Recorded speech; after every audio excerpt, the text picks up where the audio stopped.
반갑습니다. 7월 16일 장중시황 전해드리도록 하겠습니다. 양시장이 약보합세로 진행이 되고 있죠. 네, 뭐 약보합이라기보다도 조금 살짝 내려앉았다, 뭐 그런 느낌 받으실 수 있을 것 같아요. 일단은 수급 주체가 소극적으로 관망세를 보이고 있습니다. 기관과 외국인들이 매도세를 진행하고는 있습니다만은 매도가 뭐 규모가 그렇게 크진 않아요. 그래서 좀 위협적이다, 또 시장에 대해서 부정적이다 이런 이야기하기 좀 그렇고요.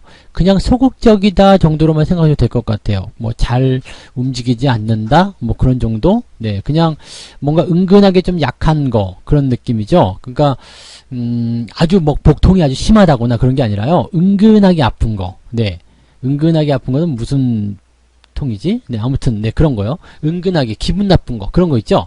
약간 그런 느낌이라 좀 보시면 될 것 같아요. 그래서 지금 시장에서는 이제 하락에 대한 어떤 포인트, 전환, 뭐 이런 것들보다는 지지선을 어떻게 확보해 나갈 것이냐. 그게 가장 중요한 포인트가 될 것 같습니다. 그래서 지지선 확보가 좀 중요할 것 같고요. 매매에 대한 부분들 같은 경우는 오늘 같은 날은 매매하시기가 조금 껄끄러울 것 같아요. 그래서 주말을 앞두고 있기 때문에 오히려 오늘은 매수나 이런 부분보다도 조금 관망하셔가지고요. 내일 정도, 그죠? 내일 주말장이니까 내일 오후 정도에 진입을 하셔도 괜찮지 않겠는가 이렇게 판단이 좀 듭니다. 그래서 그 내용들 조금 참고해 보시면 좋지 않을까 생각이 좀 듭니다.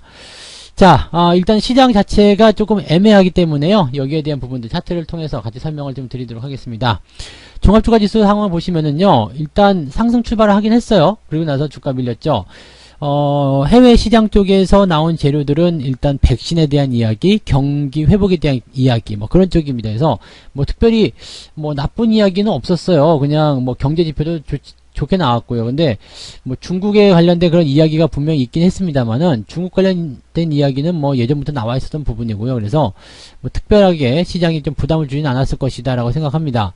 당연히 이제 뭐 중국 쪽에서 미중 간의 갈등이 생기게 되면 그 부분이 이제 뭐 무역 합의를 이제 원점으로 되돌리는 그런 상황으로 벌어지게 되고 또 뭐 상황이 안 좋아진다 뭐 이렇게 볼 수도 있겠습니다만 지금은 그 정도까지 번질 것이라고 생각할 필요는 없을 것 같다 생각되기 때문에 시장이 이런 것이 큰 악재가 될 것이라고 보기는 어렵습니다. 그런데 문제가 뭐냐면 이 지금 나와 있는 재료들 뭐 백신에 대한 이야기라든지 아니면 경제 회복에 대한 어떤 이야기라든지 이런 내용들이 호재성 재료로 접근이 됐다고 하더라도요. 이미 주가에 반영이 됐다는 이야기죠. 특히 뭐 어제 같은 때 주가가 좀 강하게 올라가면서 그런 부분들 만들었는데 이 내용을 좀 잘 한번 살펴보게 되면은요. 분위기가 조금 애매하죠. 네. 그래서 이미 노출된 호재로 인해서 주가가 더 올라가기 어렵다.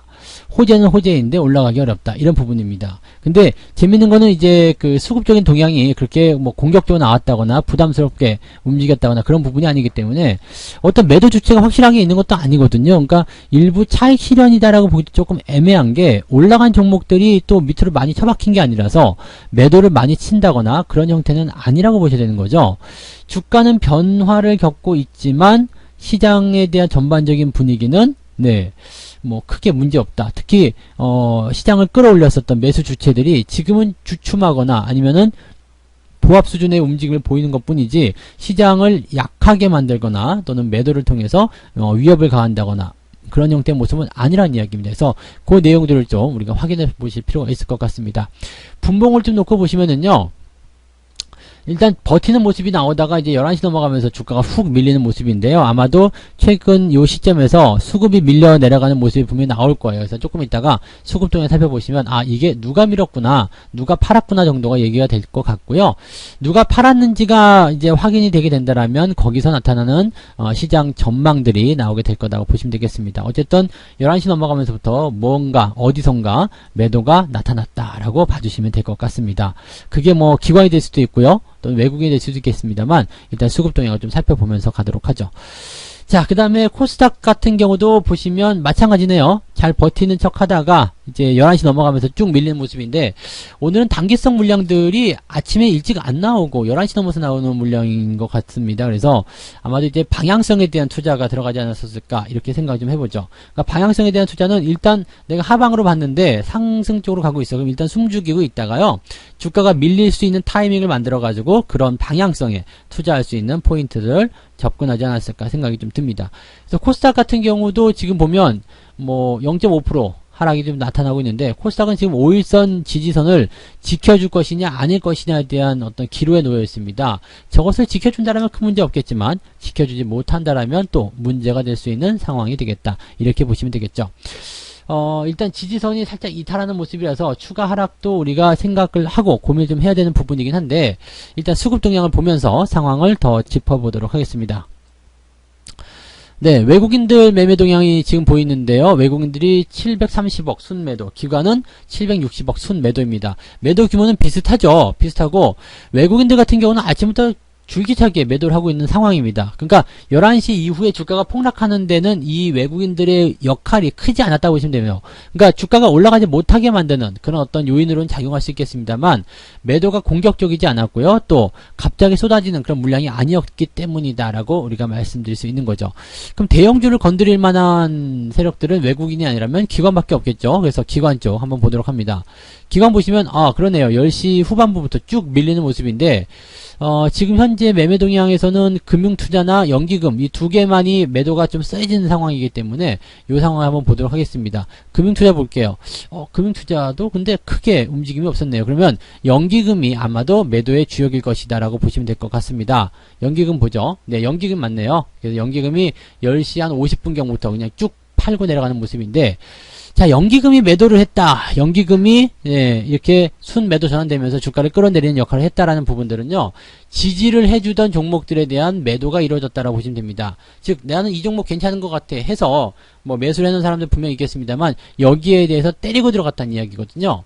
그러니까 나 지지 안 할래, 또는 단기간에 수익이 나왔으니까 팔고 나올래, 이런 식의 모양새들이 지금 나왔을 것이다. 연기금들이 지수를 방어하는 입장으로 간다라면 사실은 시장에는 더없이 좋은 건데요. 이렇게 방어가 아니라 매도 쪽으로 전환이 되면 시장에서는 일단 들어오고자 하는 어떤 그 매수가 없는 거죠. 그 다음에 들어와 있던 물량도 나가버리게 되니까 2중고, 3중고에 시달리게 된다, 이렇게 얘기가 되는 겁니다. 그래서 연기금의 매도가 뭐 사실은 지지선 역할만 좀 해주면 뭐 큰 문제가 없는 상황인데, 이렇게 연기금 매도가 이렇게 많이 나오게 되면은요, 대체적으로 이제 대형주, 시장과 연결되어 있는 지수 관련주들의 패턴들이 조금씩 부담을 가지게 된다라고 생각하실 수 있을 것 같습니다. 참고해 보시면 되겠고요. 그래서 도대체 어떤 종목들을 사고 팔았는지 한번 또 봐야 되겠죠. 자, 오늘자를 보시면 지금 11시가 좀 넘은 시간입니다. 제가 변동성이 좀 나와가지고요. 좀 이제 시장 방향을 좀 보려고 좀 일부러 시간을 좀 느려서 진행을 하고 있는 모습인데, 일단 기관 쪽 한번 볼게요. 연기금이 뭘 팔았나 한번 봅시다. 그러면 현대차, 현대차는 매수를 했군요. 네, 그 다음에 현대차 오늘도 오르고 있네요. 삼성전자, 솔리드 이런 종목들. 약간은 좀 뭐라 그럴까요? 많이 올랐다? 또는 뭔가 시장에서 중심을 좀 잡는 그런 코어적인 역할을 하는 종목들이다, 이런 느낌이 좀 오죠. 그래서 기관 쪽에서 특히 연기금 쪽 같은 경우는 종목에만 집중하는 모습이기 때문에 어느 정도 수준에서의 차익 실현이라든지 이런 부분들을 분명히 가지고 있는 것 같다라고 보셔야 될 것 같습니다. 그래서 기관들 전체적인 동향으로 좀 살펴보게 되시면, 일단 삼성전자라든지 이런 부분들이 매도의 주체로 만들어지고 있기 때문에 대형주 중심에 조금 주춤거리는 장세, 그렇게 우리가 생각해 보실 수가 있겠습니다. 자, 그러면 이제 외국인도 한번 살펴봐야 되겠죠. 외국인 보시면 현대차를 팔고 있네요, 외국인들은. 네, 그 다음에 KMW 매도를 진행하고 있는 모습이고요. SK하이닉스 매도가 진행된 모습입니다. 삼성바이오로직스 같은 경우도 이제 뭐 신문에서는 80만원을 갈 것이냐 말 것이냐 막 그런 정도의 이야기들 나오고 있던데, 지금 현재 시점에서는 단기 조정 조금 더 필요할 수도 있어요. 네. 근데 이제 이 골든크로스가 임박해 있는 상황이기 때문에 현 구간에서 지지만 잘 잡아낸다라면 큰 문제 없이 진행될 것 같다 판단이 될 수 있겠고요. 외국인들 특이하게요, 코스닥 150 선물이죠. 이 레버리지 이런 쪽에 그 매수를 지금 하는 모습이 확인되고 있습니다. 이거는 중소형 패턴에서의 어떤 상승, 그런 것도 예상할 수 있기 때문에 어떻게 본다면 이제 대형주보다도 작은 종목들에게 더 많은 관심을 주고 있다, 이렇게 보실 수 있을 것 같죠. 그래서 지금 상태로만 접근해 본다라면 일단 연기금도 그렇고요. 그리고 대형주 쪽에서도 현재 뭔가 약세 흐름이 연결될 수 있기 때문에 코스피 같은 경우는 지지선 위쪽에서 어떻게 움직일 것이냐, 이게 가장 중요할 것 같고요. 코스닥 같은 경우는 개별주의 움직임들이 이제 시기가 돌아오는 상황이 됐기 때문에 아마도 이제 뭔가 좀 성과를 만들어내는 그런 어떤 투자들이 코스닥 쪽에서 많이 나오지 않겠느냐 이렇게 판단이 좀 듭니다. 시장만 보면 오후 시장에서도 뭐 별 볼 일은 없을 것 같기는 해요. 근데 이렇게 매도가 계속 늘어난다거나 확장이 된다거나 이렇게 된다면 아무래도 부담스러운 일은 생기겠죠. 그래서 그런 정도 내용으로만 참고하시면 될 것 같고요. 오늘은 아까도 말씀드렸듯이 매수를 바로 들어가시는 것이 아니라 느긋하게 좀 지켜보시고 아마도 이제 내일 정도 주말장이니까 내일도 아침보다는 오후 시점을 이용해서 매매하시는 것이 훨씬 유리할 수 있겠다 이렇게 말씀을 드릴 수가 있겠습니다. 자, 추가적으로 어떻게 변화를 할 것인지 또 연기금이 매도 이후에 다시 올라올 수 있을 것인지에 대한 여부는 조금 지켜보고요. 마감 시황 때 다시 설명을 드리도록 하겠습니다. 자, 오늘 장중 시황은 여기까지 전달해 드릴게요. 고맙습니다. 본 방송에서 제공되는 모든 정보는 투자 판단의 참고 자료이며 투자의 최종 책임은 본 방송을 이용하는 본인에게 있습니다.